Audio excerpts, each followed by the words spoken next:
everyone, this is Tanya from the Saved by King Jesus channel. Today I want to talk about this deal with President Trump and President Burkele. Apparently, President Burkele said, "We have offered the United States of America the opportunity to outsource part of its prison system, and we are willing to take in only convicted criminals, including convicted U.S. citizens, into our mega prison, CCOT, in exchange for a fee. The fee would be relatively low for the U.S., but significant for us, making our entire prison system sustainable." Everyone is going on about what Trump is doing rather than Burkele. Look at what he has done. Burkele. I've seen him in a few videos, but he's very smart for doing one thing which they needed to do, and he knew it. Nobody wanted to invest. Nobody from around the world really wanted to invest in the country of El Salvador because the crime rate was so high. They wouldn't want to put, let's say if it was a rich company, they wouldn't want to put their factory there in the country in case something happens to the facility. So they don't want to invest in the country. They don't want to put any industry there. But now, because the guy has put a handle on MS-13, which is a miracle. It's a miracle. Those guys were there was a lot of them, and they were very dangerous, like the government. They had a better military than the government. Yeah, so he cleaned up the streets. Now, the common person in the country will say, we feel safer. MS-13 is one of the major gangs. And they are satanic also. That was my question. So yes. I hope you will explain it, because very little has been written in the West about this. They're satanic, yes. But actually, literally, Yeah. Can you explain? MS-13 started in Los Angeles in the US. But as the organization grew, they became satanic. They started doing satanic rituals. I don't know exactly when that started, but it was well documented. Yes. In our arrest, we've even found altars and things like that. Yes, I've seen them. So human sacrifice was Yes. a part. So that's almost never described in English language press as clearly as you just described it. No, which is weird. Well, you sort of wonder why. Yeah. If there's a spiritual component that's driving it, why not just say so? Yes. But I guess my point is you saw it as that. Yes, yes, of course. There's a spiritual war and there's a physical war. If you win the spiritual war, it will reflect into the physical. I think our victory was because we won the spiritual war. So right now, what I'm going to show you is how President Burkele cleaned up El Salvador and made it a safe place to live. Criminals are treated like criminals there.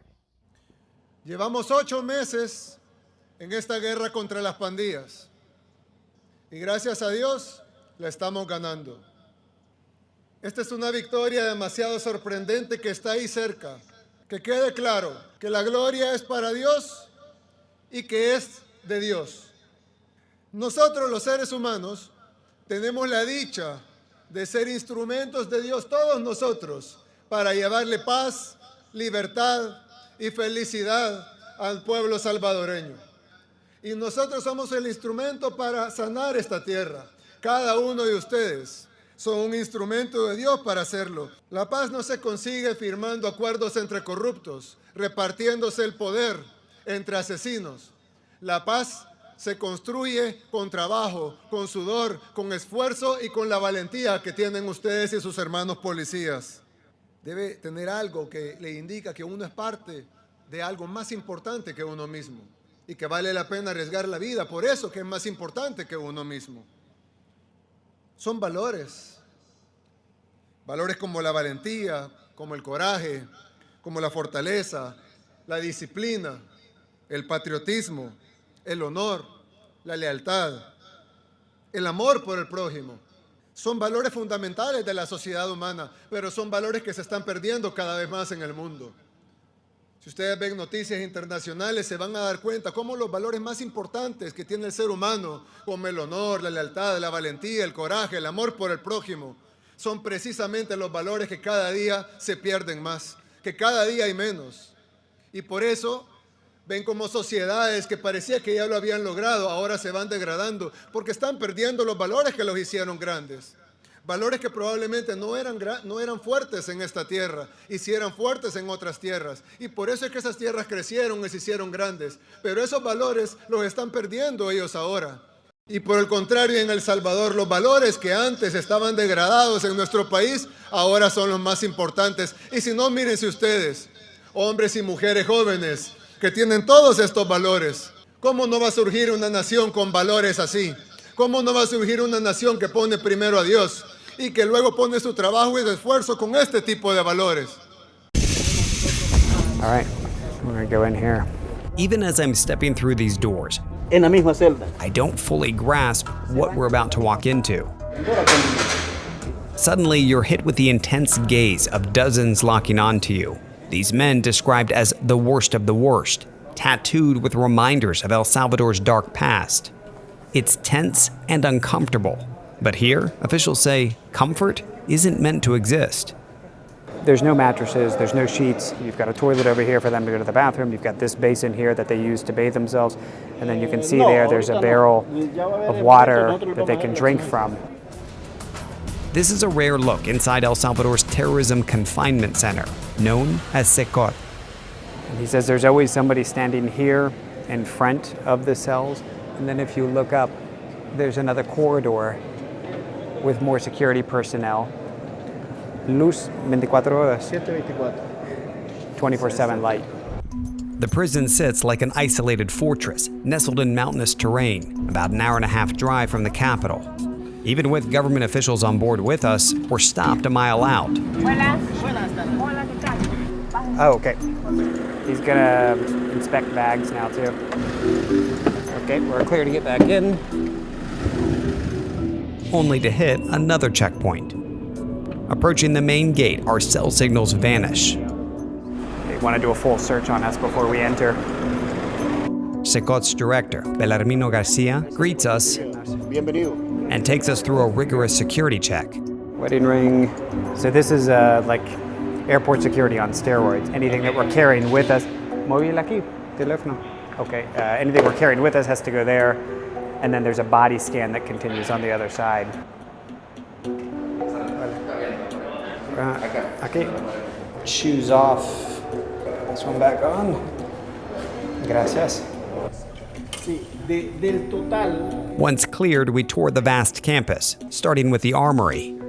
He says they have to constantly remind themselves that they're dealing with essentially the worst of the worst, and for that reason, they need to be ready for whatever risks they might face. It's been equated to 7 football stadiums. It's almost multiple prisons within the prison.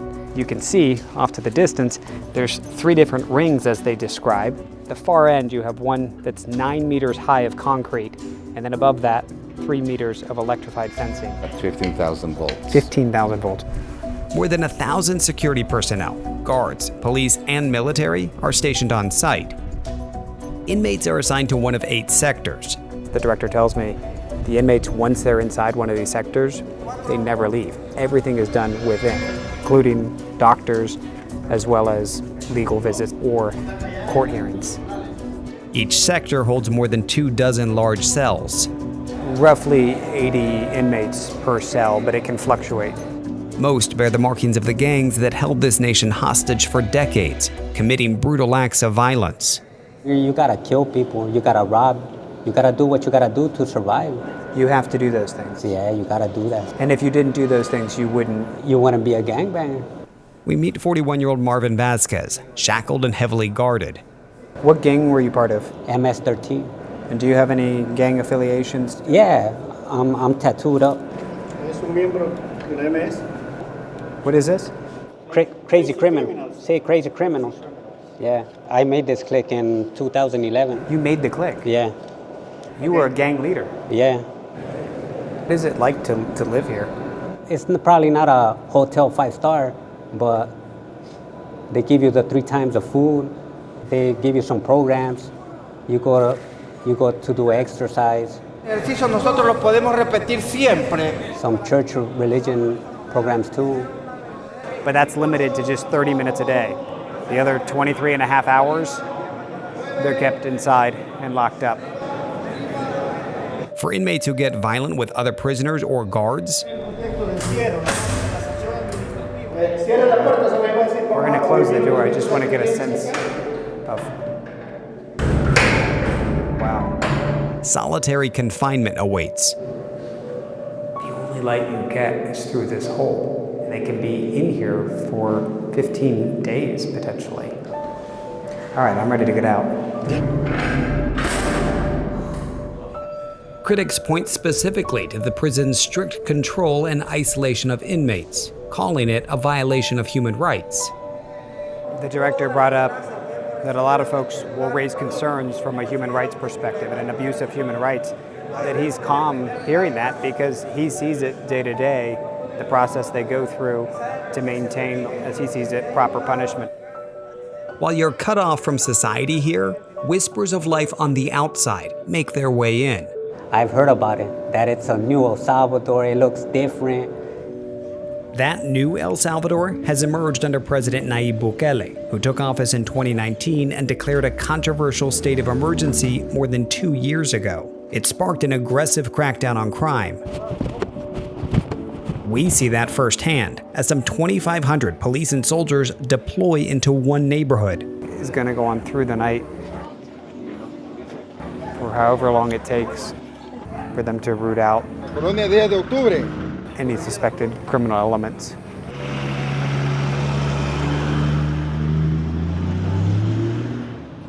Late last week, as the U.S. State Department lowered its travel advisory for El Salvador, citing a significant reduction in crime, it also warned that Bukele's emergency measures allow authorities to arrest anyone suspected of gang activity and suspends constitutional rights. Hola. Juan Carlos, yo soy David. Juan Carlos tells me he was wrongfully held for 5 months at a lower security prison earlier this year. He says the poor conditions led to an infection in his leg. He said he was lumped in and assumed to be part of a gang, and he said in part because of how he looked. He had long hair, he said he had a long beard, and he says he has tattoos, but he points out that for him these are just artistic expressions. They have nothing to do with being part of a gang. The Burkele administration has acknowledged that innocent people have been swept up in the crackdown, and they say more than 7,000 have already been released. They see it as collateral damage, and Juan Carlos, while frustrated with the tactics, believes under Burkele his country is safer. Is this headquarters for you guys? Yes. Okay. Yes. Bukele's security minister targets gangs with an academic-like approach. I heard you have a book. Is it true? Yeah. And this is a book that has the markings of gang members. All the marks. The minister compiling his findings from his nearly 30 years in law enforcement to help interpret gang symbols. Wow, these 3 dots that says signify 3 things to the gang members, that they have 3 destinations essentially: jail, hospital, or cemetery. From his office, he monitors crime reports in real time and keeps tabs on his officers in the field. You can say, if there's a particular officer that's in an area that's in question, why were you there so long? What were you doing? Of course. And you can hold them accountable. Yes. He even says the program they've built has started to incorporate AI, which can tell them Where you have to put your police officer. And yet most we meet seem unfazed by the added show of force. ¿Te sientes seguro? I asked him, I said, how do you feel with all these soldiers? I mean, there's a couple of dozen just even right outside his door. And he said, no, I feel safe. I sat next to Jorge Moran on my flight in. His family fled El Salvador's civil war when he was 3. Just coming to the airport, you feel the sense of like safety, Do you feel it in the U.S.? No. You don't? No. And you live in Indiana? Yes, sir. Jorge fully supports President Burkele, as do most arriving passengers, it seems. And folks are actually stopping to get their pictures taken between President Burkele and the First Lady. Under Bukele's state of emergency, law enforcement have arrested more than 81,000 people. El Salvador now has one of the world's highest incarceration rates. Most end up in facilities like these, where they can work to reduce their sentences. The most hardened criminals, though, brought to Secot, where inside, a life sentence awaits. We did bad things, we pay it the rough way, doing time. And yet for many on the outside, the prison, now a symbol of newfound freedom, the new El Salvador, as they see it. Our King Jesus didn't bring us this far to abandon us now. You were called, you were chosen. You were knit together in your mother's wombs, fearfully and wonderfully made. We are called to serve. King Jesus bless you all. I speak the name of Jesus over you.